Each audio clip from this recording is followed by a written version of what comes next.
আসসালামু আলাইকুম রহমতুল্লাহ। আজকে একটু অন্যরকম ভিডিও, কথা একই কিন্তু ভিডিওটা অন্যরকম।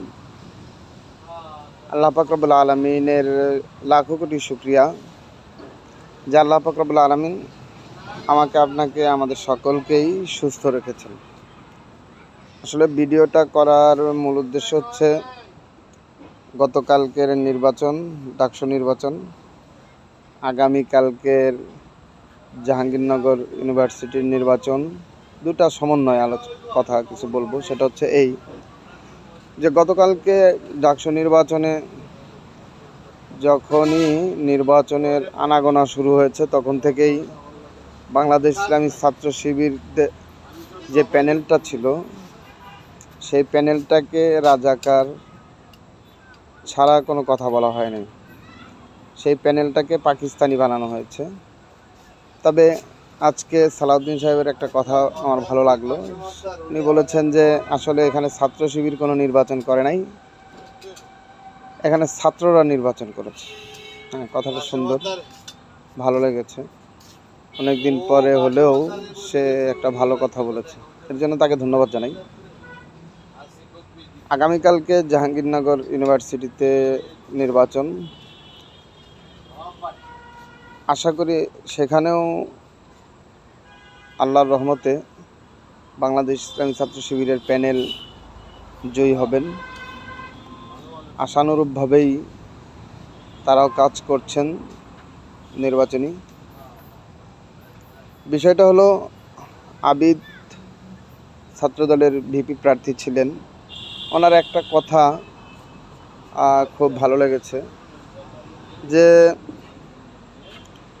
2004 বা 2 বা 4 সালে, আমার সঠিক খেয়াল নেই, সম্ভবত 4 সালেই, যে পুলিশ পাহারায় রোকেয়া হলে যেই ধর্ষণের ঘটনা ঘটেছে, তারা এখন কেউ নাই, তাদের ছাত্রত্ব নাই, তারা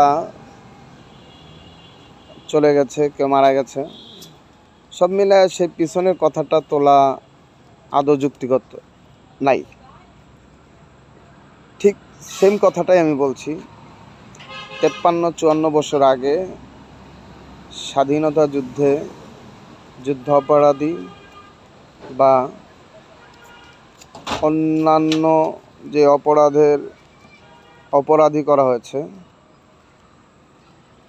বাংলাদেশ জামাত ইসলামকে, এবং 1977 সালে হচ্ছে বাংলাদেশ ইসলামী ছাত্র শিবিরের জন্মলগ্ন শুরু। তো শুধু বাংলাদেশ জামাত ইসলামের সঙ্গে থাকার কারণে তারাও রাজাকার। তাহলে 2004 সালের ঘটনাকে পুনরাবৃত্তি করার জন্য যদি আবিদ বলে থাকে এটা ঠিক না, তাহলে 54 বছর আগের ঘটনাকে কেন্দ্র করে বারবার রাজাকার বলা, রাজাকার ট্যাগ লাগানো, যদিও কেউ খায় না এই ট্যাগ, এখন আর কেউ এগুলি নেয় না, তারপরেও এই ট্যাগ যারাই বাংলাদেশ জামাত ইসলামী এবং ইসলামী ছাত্র শিবিরকে দিয়েছেন তারা নিজেরাই ধ্বংস হয়ে যাচ্ছেন। তাই বাংলাদেশ জাতীয়তাবাদী বিএনপি এবং ছাত্রদল, যুবদল যারা আছেন প্রত্যেককেই বলবো যে আপনারা এই ট্যাগ লাগানোটাকে বন্ধ করেন।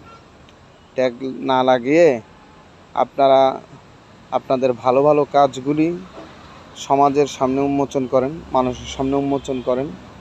দেখবেন আলহামদুলিল্লাহ সাধারণ জনগণ আপনাদেরকে বুকে টেনে নেবে। আর আপনারা আকাম কুকামগুলি করবেন আর ভাববেন আমরাই সমাজের নেতৃত্ব দেব, এটা আসলে একেবারেই ভুল ধারণা। কারণ মানুষ এখন অনেক সচেতন, মানুষ এখন ভালো জিনিসগুলোকে বেছে নিয়েছে। এখন আর খারাপ জিনিসের উপর মানুষের কোনো যে ভয়, যে মানুষ একজন আরেকজনকে ভয় দেখাবে, সেই ভয় এখন আর নাই। তাই সকলের কাছেই আবেদন করব যে আপনারা এই খারাপ কাজগুলি বাদ দিয়ে ভালো কাজগুলি করেন, দেখবেন আল্লাহর রহমতে আপনাদেরকে অবশ্যই ফ্লোর দেবে বাংলাদেশ পরিচালনার জন্য। আল্লাহ আমাদের সকলকে তৌফিক দান করুন।